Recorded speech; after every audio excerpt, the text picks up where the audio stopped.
हुजूर के ज़माने में ये सिलसिला था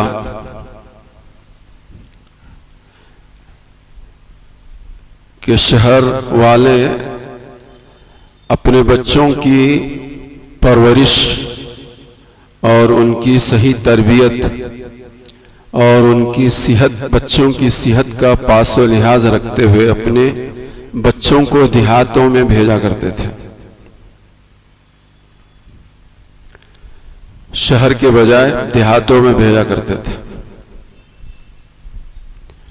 तो उस जमाने में वो हुजूर जब दुनिया में तशरीफ लाए, मक्का मुकर्रमा शहरों में शुमार था। तो हुजूर सल्लल्लाहु अलैहि वसल्लम जब पैदा हुए तो 4 दिन तक दूध हजरत आमना ने पिलाया। वालिदा मोहतरमा हजरत आमना ने आप अलैहिस्सलातु वस्सलाम को दूध पिलाया। उसके बाद सौबिया या सुवैबा, ये अबू लहब की बांदी थी। उस बांदी ने प्यारे नबी सल्लल्लाहु अलैहि वसल्लम को दूध पिलाया है 4 दिन तक। 8-9 दिन गुजरे थे। कबीले हवाजिन बनु साद की 10 औरतें मक्के मुकर्रमा आई थी। ये आने वाले औरतें जो थी वो बच्चे लेने के लिए आती, बच्चे लेकर फिर अपने अपने बस्ती चले जाते, उन बच्चों की परवरिश करती। उन बच्चों की परवरिश के एवज में, मुआवजे में, हक़ुल खिदमत के तौर पर बच्चों के माँ बाप की तरफ से इन्हें कुछ न कुछ मिलता था। उससे अपनी जिंदगी का गुजर बसर होता था।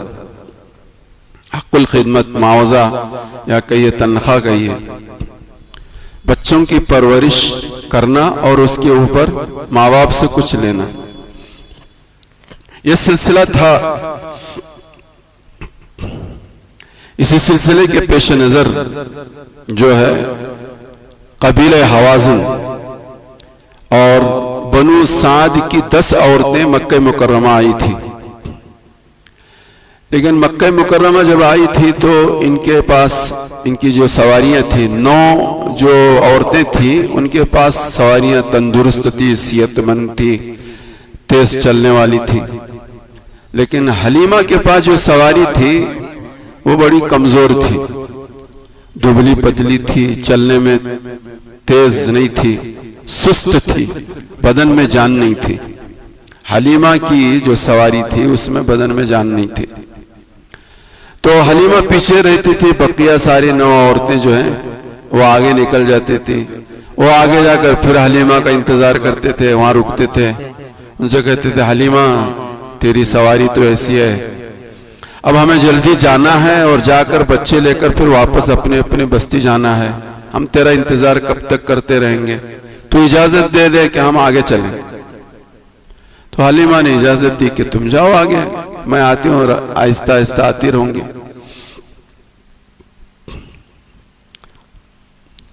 तो हजरत हलीमा तो पीछे रह गई और बकिया 9 औरतें, बनु साद की ये 9 औरतें मक्के मुकर्रमा पहुंची। रिवायतों में बात लिखी है, ये जितने 9 औरतें थी उन सब 9 औरतों के पास हजरत अब्दुल मुत्तलिब ने अपने पोतरे मोहम्मद इब्ने अब्दुल्ला हजरत मोहम्मदुर रसूलुल्लाह सल्लल्लाहु अलैहि वसल्लम को पेश किया कि मेरा पोतरा है, इसको ले लो, तुम इसको दूध पिलाओ, लेकर जाओ, इसकी परवरिश करो, इसकी तरबियत करो। तो 9 औरतों ने पूछा कि इनके अब्बा कौन है, क्या करते हैं, अब्बा कौन है, क्या करते हैं। तो हजरत अब्दुल मुत्तलिब ने क्या कहा, हजरत अब्दुल मुत्तलिब ने कहा कि इनका बाप, इस बच्चे का बाप तो कोई है नहीं, इस बच्चे का बाप तो कोई है नहीं। तो इन 9 औरतों के दिमाग में ये बात आई कि बच्चे का बाप नहीं तो हमें मिलेगा क्या, जिस बच्चे का बाप होता है वही तो हक़ुल खिदमत अदा करता है। जिस बच्चे का बाप नहीं होता तो बड़ा चाचा छोटे चाचे पर डालता है, छोटा चाचा बड़े चाचा पर डालता है, और दादा दादी पर डालता है, और उन्हें उस पर डालता है, उन्हें उस पर डालता है, हर एक दूसरे पर डालता है। मिलेगा कि नहीं मिलेगा, मसला रहता है, प्रॉब्लम रहता है। तो 9 औरतों ने ये सोचकर कि ये तो यतीम है, ये बच्चा तो यतीम है, हक़ुल खिदमत तो हमें कुछ नहीं मिलेगा, और आए थे काहे के लिए, मक्के के बच्चों को लेंगे, उसके नतीजे में हमें कोई हक़ुल खिदमत मिलेगी जिससे हमारे जिंदगी का गुजर बसर होगा। तो रिवायतों में बात लिखी है कि हजरत अब्दुल मुत्तलिब ने 9 के 9 औरतों के पास हजरत मोहम्मद रसूलुल्लाह को पेश किया था, लेकिन हजरत मोहम्मद रसूलुल्लाह को 9 औरतों ने नहीं लिया। बाद में आमना आई, हलीमा आई, हलीमा के पास भी हजरत अब्दुल मुत्तलिब ने हजरत मोहम्मद रसूलुल्लाह को पेश किया, हलीमा लो ये बच्चे को लेकर जाओ, इसकी परवरिश करो। हलीमा ने भी पूछा इसके अब्बा कौन है, क्या करते हैं, तो वही जवाब दिया, ये यतीम है, ये यतीम है। तो हजरत हलीमा के दिमाग में भी यही बात आई कि बच्चे का बाप नहीं तो मुझे मिलेगा क्या, इसलिए हजरत मोहम्मद रसूलुल्लाह को छोड़ दिया और मक्के में इधर उधर गश्त लगाया हलीमा ने कि कहीं और कोई दूसरा मालदार कोई बच्चा मिल जाए और मेरी उस बच्चे की परवरिश भी हो, मेरे गुजर बसर का कोई निजाम भी बने। हलीमा पूरे मक्के में गश्त लगाई, कहीं कोई बच्चा मिला नहीं, हजरत हलीमा को मिला नहीं। सीरत की किताबों में बात लिखी है कि हजरत हलीमा की दिमाग में यह बात आई कि अब खाली हाथ जाना ये मेरे शान और मेरी इज्जत के खिलाफ है,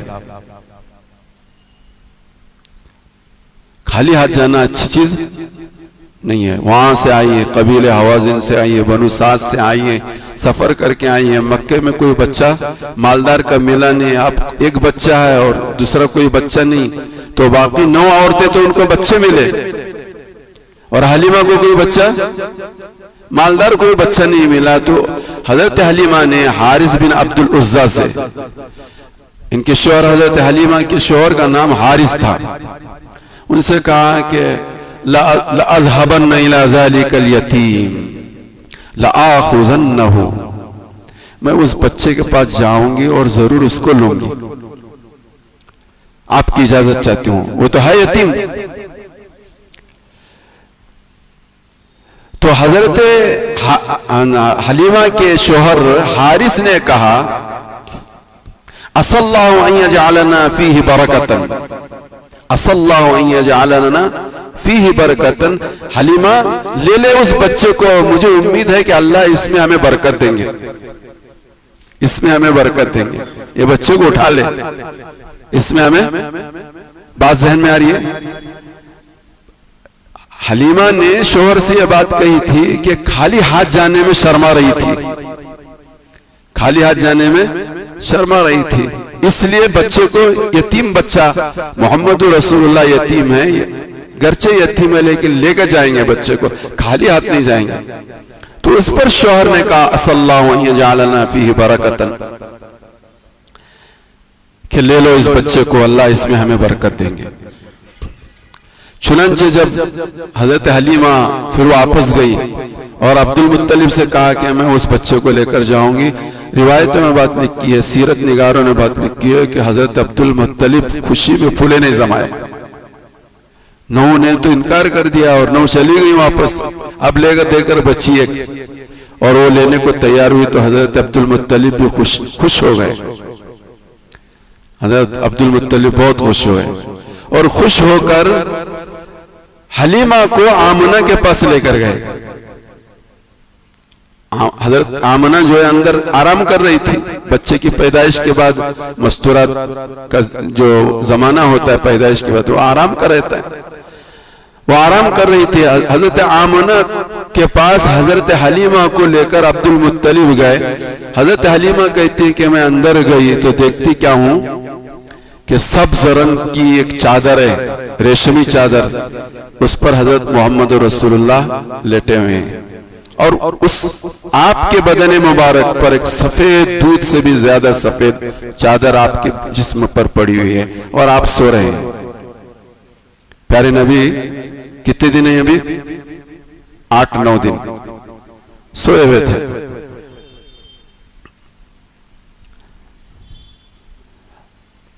तो हजरत हलीमा कहती हैं कि आपके सोने की वजह से मैंने कुछ आवाज नहीं किया, वो आपको देखते मेरे दिल में मोहब्बत जागी, मैं अपना हाथ जो है प्यारे नबी हजरत मोहम्मद रसूलुल्लाह के सीने पर रखी। हुजूर के सीने पर हलीमा ने अपना हाथ रख दिया। जैसे ही हजरत हलीमा ने हुजूर के सीने पर हाथ रखा, फौरन हुजूर ने आंख खोलकर मुस्कुराना शुरू कर दिया, आंख भी खोल और मुस्कुराने भी लगे। आपका आंख खोलना था और आपका मुस्कुराना था, हलीमा ने अपना सारा दिल मोहम्मद रसूलुल्लाह को दे दिया। वो आप पर फिरफ्ता हो गई, आप पर फिदा हो गई।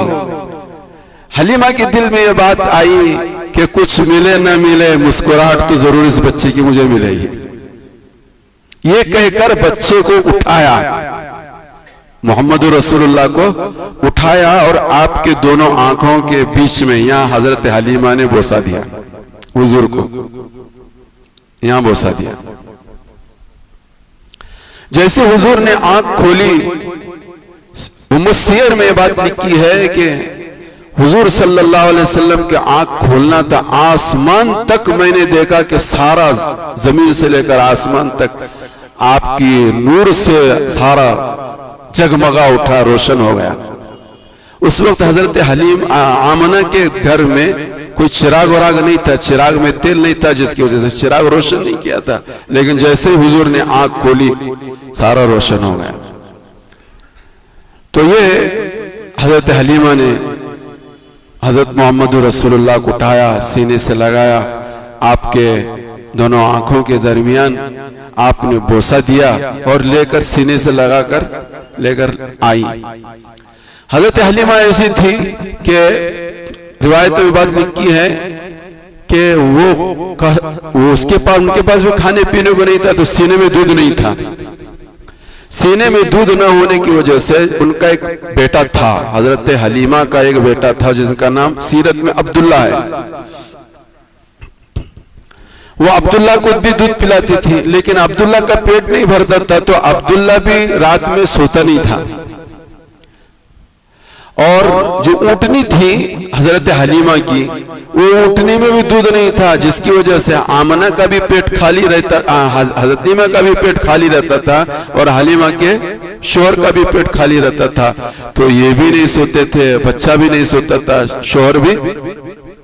भूख लगती है, भूख रहती है तो नींद, आदमी को नींद उस वक्त आती है जब पेट भर जाता है, और जितना पेट भरता है उतनी ज्यादा नींद आती है। इसीलिए उलमा ने बात लिखी है कि कम खाओ, उससे नींद कम आएगी। जितना ज्यादा खाओगे नींद ज्यादा आएगी, जितना ज्यादा खाओगे उतना नींद ज्यादा आएगी। तो रिवायत में बात लिखी है कि ना अब्दुल्ला सोते थे, यानी हजरत हलीमा का बेटा सोता था, ना हलीमा सोती थी, ना हलीमा के शोहर हारिस सोते थे। क्यों नहीं सोते थे? भूख की वजह से। लेकिन जैसे मोहम्मद रसूलुल्लाह को अपने सीने से लगाया और हलीमा ने दूध पिलाने के लिए अपने छाती से मोहम्मद रसूलुल्लाह को लगाया, तो लगाना था दूधों, छाती में दूध ही दूध, छाती में दूध ही दूध, कुछ खाया नहीं। पंजीरी के लड्डू नहीं खाए थे अभी, कहां से पंजीरी के लड्डू, वहां कुछ नहीं है, ना हलीम है, ना पंजीरी के लड्डू है, ना कुछ और कोई चीज है। हुजूर को सिर्फ सीने से लगाया था, हलीमा की छाती दूध से भरी, और मोहम्मद रसूलुल्लाह ने भी पिया और अब्दुल्ला ने भी खूब दूध पिया और खूब रात भर दोनों ने नींद कर ली। और इधर हलीमा के सीने में भी दूध, और उस हलीमा की जो ऊँटनी थी, हजरत क्या कहते हलीमा के शौहर हारिस दूध निकालने के लिए गए तो ऊँटनी में भी दूध ही दूध, खूब दूध निकाला और हलीमा ने भी खूब पेट भर के पिया, और उनके शौहर हारिस बिन अब्दुल उज्जा ने भी खूब पेट भर के दूध पिया। हलीमा भी रात को अपने खीमे में सो गई और हारिस बिन अब्दुल उज्जा भी खीमे में पूरी रात सोए, मोहम्मद रसूलुल्लाह भी पूरी रात खीमे में सोए और अब्दुल्ला भी पूरी रात खीमे में। सुबह को उठकर हलीमा के शौहर ने हलीमा से कहा, अखस्ती नसीमतन मुबारकतन, हलीमा तूने मुबारक बच्चा उठा लिया है, तूने बहुत ही मुबारक बच्चा उठा लिया है।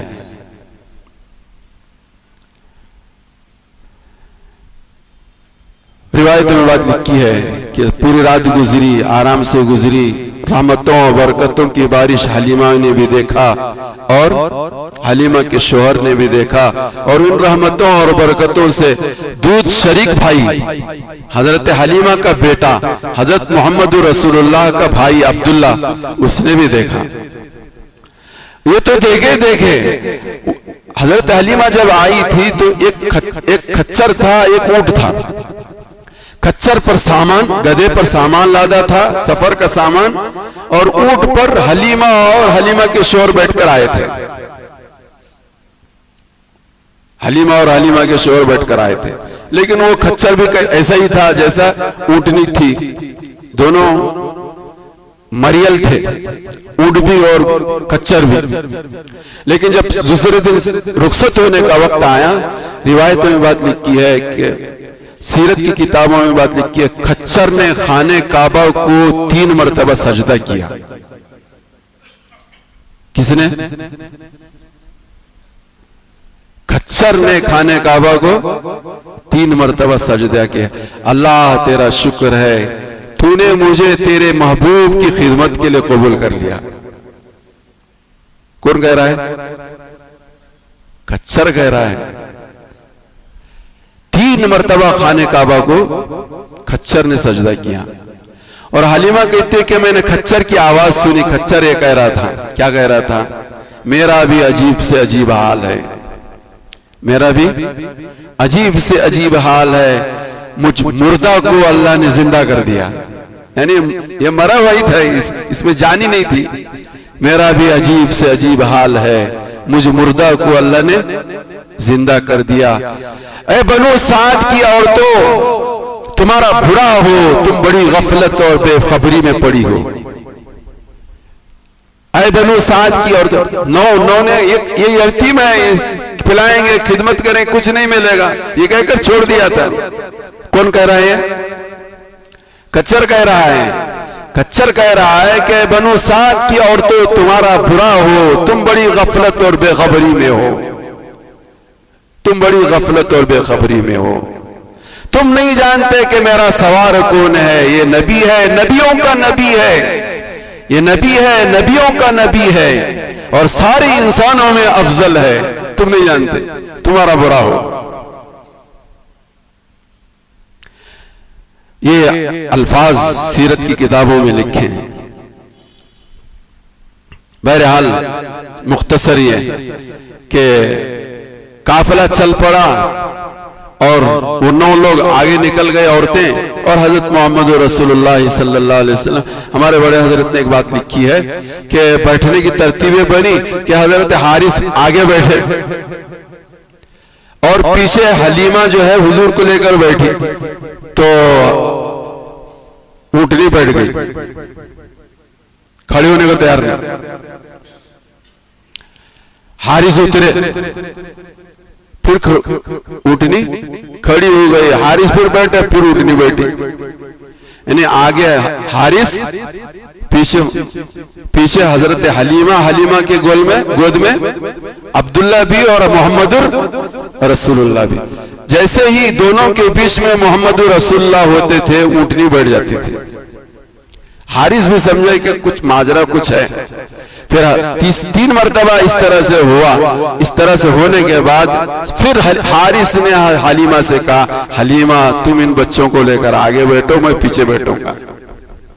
तो फिर ऊँटनी खड़ी होकर चलना शुरू कर दी कि जो खातमुन नबीयीन है, जो महबूब रब्बुल आलमीन है, वो पीछे हो किसी के पुश्त पर, ये गवारा नहीं। ये कौन गवारा नहीं कर रहा? ये ऊंट गवारा नहीं कर रहा। ये घोड़ा हजरत मोहम्मद रसूलुल्लाह को पहचान रहा था, ये ऊंट हजरत मोहम्मद रसूलुल्लाह को पहचान रहा था और पहचान का जुबान हाल से ये कह रहा था और अपने अमल से इसका इजहार कर रहा था कि ये वो हस्ती है, ये बच्चा 9 दिन का बच्चा नहीं है, ये खातमुन नबिय्यीन है, ये शफीउल मुज़नबीन है, ये रहमतुल लिल आलमीन है, ये सारी कायनात के वजूद में आने का सबब है। ये जुबान हाल से और अपने अमल से इसका इजहार कर रहा था। ऊंट भी इजहार कर रहा था और वो खच्चर भी इजहार कर रहा था। वो निकल गए और फिर हजरत आमना और हजरत हलीमा और हारिस बिन अब्दुल उज़्ज़ा और अब्दुल्ला और हजरत मोहम्मद रसूलुल्लाह सवारी पर सवार होकर चले। तो सवारी अब सवारी नहीं है, बर्क रफ्तारी है। अब वो तो पिछले आए थे तो पीछे रहते थे और सब के सब आगे निकलते थे, लेकिन अब बर्क रफ्तारी इनके अंदर आ गई। सारे के सारे 9 के 9 देखने लगे। हलीमा सवारी चेंज कर ली, सवारी तब्दील कर ली। तो हलीमा ने कहा सवारी चेंज नहीं हुई, सवार चेंज हो गया है। सवारी वही है जो पहले थी, लेकिन अब सवार बदल गया। अब सवारी पर सवार में जो है एक मोहम्मदुर रसूलुल्लाह भी हैं। हजरत मोहम्मदुर रसूलुल्लाह सल्लल्लाहु अलैहि वसल्लम की खिदमत में जब हलीमा गई थी तो सीरत में बात लिखी है कि हुजूर के पास, हजरत आमना के पास हजरत हलीमा पहुंची। जब सोए हुए थे तो हजरत हलीमा ने देखा कि हजरत मोहम्मद रसूलुल्लाह की हर सांस के निकलने के साथ मुश्क अंबर की खुशबू निकल रही थी। हलीमा ने इसको भी देखा था। आमना के पास जब हलीमा पहली मर्तबा गई थी, पहली मर्तबा जब इनकार किया था तो हुजूर को हलीमा ने नहीं देखा था।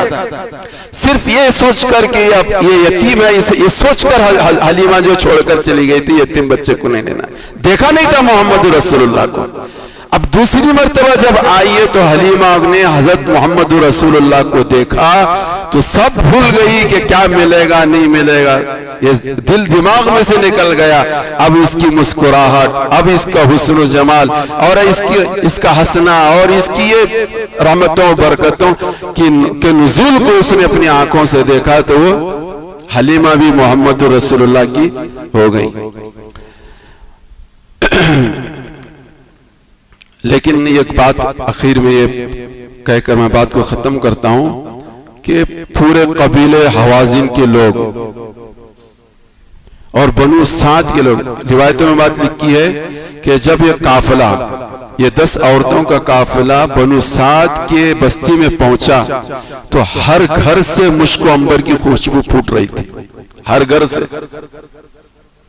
सब समझ रहे थे कि कुछ न कुछ हो रहा है, लेकिन हुनैन तक, ग़ज़वा हुनैन तक हजरत मोहम्मद रसूलुल्लाह के हाथ में हाथ कबीले हवाज़िन के लोग नहीं दिए।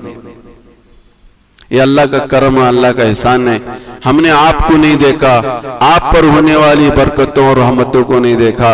बगैर देखे हम सब जो है 1400 साल के बाद मुसलमानों के घर पैदा होकर मुसलमान हैं हम सब। ये अल्लाह का बहुत बड़ा करम है, बहुत बड़ा एहसान है। हवाज़िन ग़ज़वा हुनैन तक कबीले हवाज़िन के लोग इस्लाम कबूल।